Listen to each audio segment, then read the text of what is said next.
Hi అండి, welcome to our channel. బోయిన్పల్లిలోని అస్మత్పేటలో ఒక కుటుంబంలో ఒక విషాదం చోటు చేసుకుంది. వడ్డీ వ్యాపారం చేసే జగదీష్ అనే ఒక పర్సన్ ఈరోజు ఉదయం అతనికి ఫైనాన్షియల్ ఇష్యూస్ మరి ఏంటో తెలియదండి, ఇక్కడ వాష్రూమ్లో హ్యాంగ్ చేసుకొని చనిపోవడం జరిగింది. సో అసలు ఎలా జరిగింది, ఏం జరిగింది, వాళ్ళ ఫ్యామిలీ మెంబర్స్ కొందరు ఉన్నారు, వాళ్ళని అడిగి తెలుసుకుందాం. అసలు ఎందుకోసం ఇట్లా చేశాడు, ఇంతకుముందు ఎలా ఉండేవాళ్ళు అనేది కనుక్కుందామండి. ఏం తెలియదు బాత్రూమ్ లో కని పోయిందంట. బాత్రూమ్ పోతున్నా అని చెప్పి భార్యకు పోయిండు, పిల్లలు పడుకున్నారు. ఆమె ఒక్క ఆమెనే ఉంది.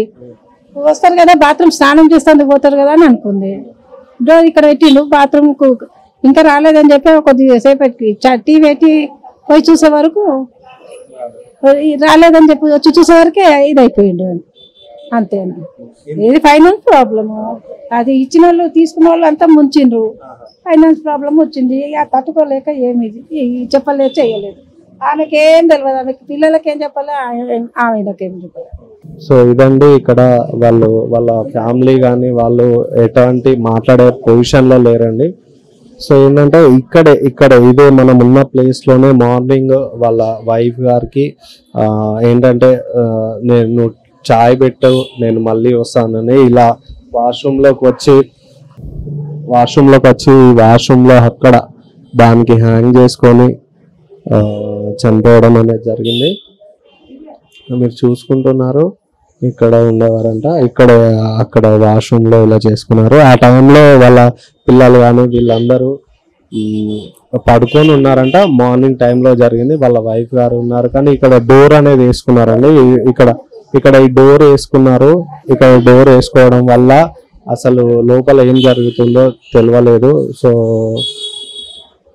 ఇంకా వాళ్ళు పిల్లలు కానీ వాళ్ళని ఒకసారి అడిగి తెలుసుకుందాం ఏం జరిగిందో.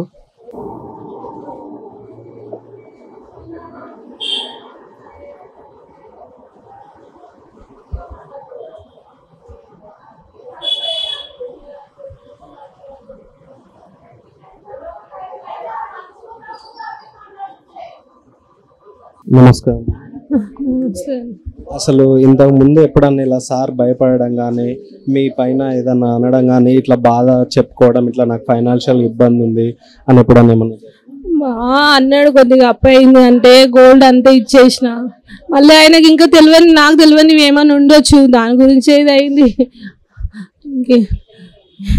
మీకు ఎవరి మీద అనుమానం అంటే ఇట్లా ఎవరి దగ్గర డబ్బులు సార్ తీసుకొని కానీ సార్ ఎవరికైనా డబ్బులు ఇచ్చి కానీ ఎవరన్నా తెలుసా వాళ్ళు గిట్ట? ఇప్పుడు సార్ ఒక బిజినెస్ చేస్తున్నారు కదా, బిజినెస్ లో కానీ ఎవరైనా పార్ట్నర్స్ వాళ్ళ వల్ల ఏమన్నా?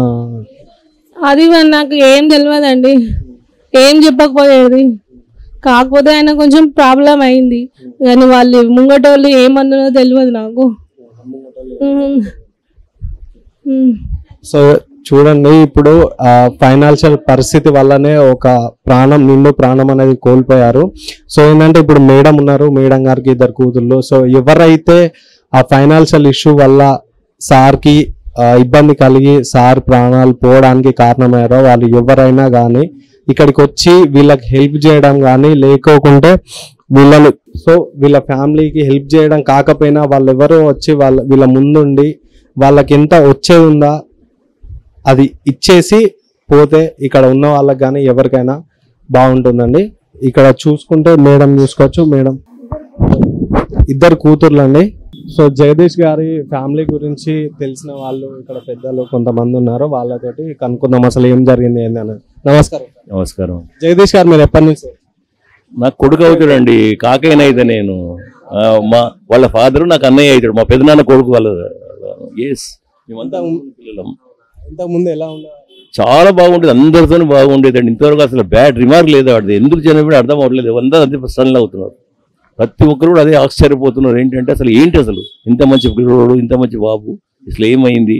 అందరితో కలుపుకోదిగా చాలా డీసెంట్గా ఉండేవాడు. ఇంతకుముందు ఆటో నడిపించుకొని బతుకుతుండే, ఇప్పుడు ఏదో కొంచెం జైలు ఫైనాన్స్ చేసుకొని బతుకుతున్నాడు. అందరూ బాగానే ఉండరు కదా అనుకున్నారు. ఇప్పుడు పొద్దున తెలిస్తే మేము ఇప్పుడు వచ్చాము. మేము కూడా ఇక్కడే ఉంటాను, ఒక ఫర్లాంగ్ అక్కడ వచ్చాను. నేను వాళ్ళ కాకైనా అవుతాను. ఆల్రెడీ ఐఎమ్ పేషెంట్, నేను పేషెంట్. నేను కూడా 6 నెలల నుండి నాకు కొంచెం ఆపరేషన్ అవన్నీ ఇప్పుడు వచ్చాను ఇక్కడ తెలిసి. పోస్ట్మార్టం తీసుకెళ్లారు బాడీని. ఇంట్లో వాళ్ళని అడిగితే కొంతమంది ఫైనాన్షియల్ గా ప్రాబ్లం ఉంది, ఫైనాన్షియల్ అది ఎవరికి తెలియదు కదా ఇంకా మనకు. మాకైతే ఏం చెప్పలేదు వాడు. మన రాత్రి కూడా కలిశాడు నాకు. రాత్రి 7:30 నా దగ్గర వచ్చిపోయినాడు. కాకయ్య రేపు పొద్దున్న వస్తా కాక నీ దగ్గరికి అని పోయినాడు. ఎందుకంటే నేను కొంత పేషెంట్ ఏమైనా ఉంటే వాటితోనే ఫ్రూట్స్ కానీ ఏమన్నా వాటితోనే ఫోన్ చేసి తెప్పిస్తా.